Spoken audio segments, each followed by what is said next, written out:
एक छोटे से गांव के पास एक घना जंगल था। उस जंगल के बीचों बीच एक बहुत पुराना और टूटा हुआ घर था।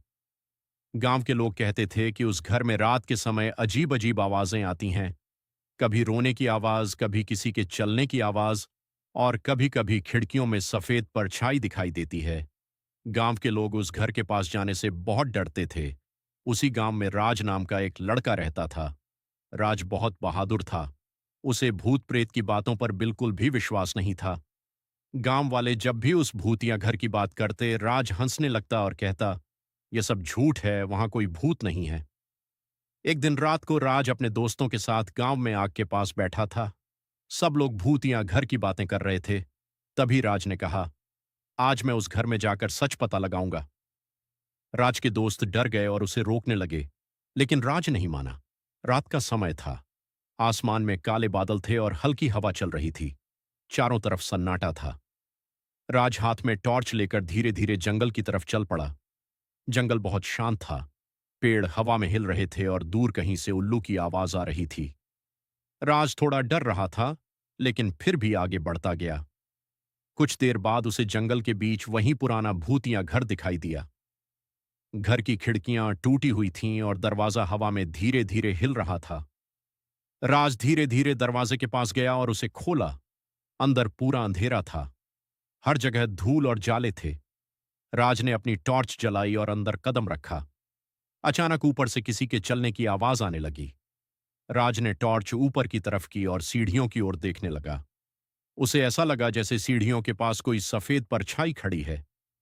राज का दिल जोर जोर से धड़कने लगा, लेकिन उसने हिम्मत की और धीरे धीरे सीढ़ियों की तरफ बढ़ने लगा।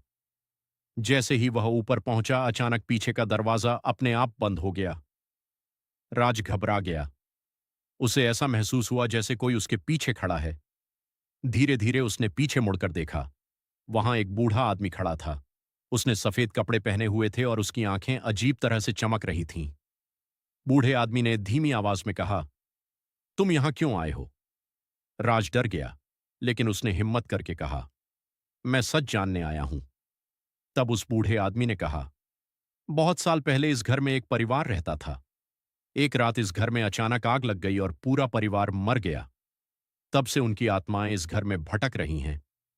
इतना कहते ही घर के अंदर से रोने की आवाजें आने लगीं। दीवारों पर अजीब अजीब परछाइयां बनने लगीं। हवा तेज चलने लगी और खिड़कियां जोर जोर से हिलने लगीं। राज बहुत डर गया। वह तुरंत वहां से भागने लगा। वह सीढ़ियों से नीचे उतरा और दरवाजे की तरफ दौड़ा। अचानक दरवाजा अपने आप खुल गया। राज तुरंत घर से बाहर निकलकर जंगल की तरफ भागने लगा। वह बहुत तेज भाग रहा था। पेड़ हवा में हिल रहे थे और चारों तरफ डरावना सन्नाटा था। आखिरकार राज जंगल से निकलकर गांव पहुंच गया। अगली सुबह उसने गांव वालों को सारी बात बताई। अब गांव के लोग उस जंगल और उस भूतिया घर के पास जाने से और भी ज्यादा डरने लगे, और कहते हैं कि आज भी उस जंगल में रात के समय उस पुराने घर से अजीब अजीब आवाजें आती हैं। शायद वहां बैठे हुए थे और राज की बात सुनकर आपस में चिंता भरी चर्चा करने लगे। उन्हें लग रहा था कि जंगल का वो पुराना घर सच में भूतिया है। राज का एक दोस्त उसके पास आया और उससे पूछने लगा कि उस घर के अंदर आखिर क्या हुआ था। राज ने गंभीर चेहरे के साथ सारी घटना अपने दोस्त को बताई। राज ने जंगल की तरफ इशारा करते हुए कहा कि उस पुराने घर में कुछ बहुत अजीब है। गांव के लोग डरते हुए जंगल की तरफ देखने लगे। उस दिन के बाद गांव में डर का माहौल बन गया। शाम होते ही लोग जल्दी जल्दी अपने घरों के दरवाजे बंद करने लगे। कोई भी रात के समय जंगल की तरफ जाने की हिम्मत नहीं करता था। रात का समय आया और जंगल के बीच वही पुराना भूतिया घर खामोश खड़ा था। टूटी हुई खिड़कियां और पुराना दरवाजा हवा में हिल रहे थे। अचानक घर की एक खिड़की के अंदर हल्की सी सफेद परछाई दिखाई दी और फिर गायब हो गई। घर के अंदर अंधेरा कमरा था।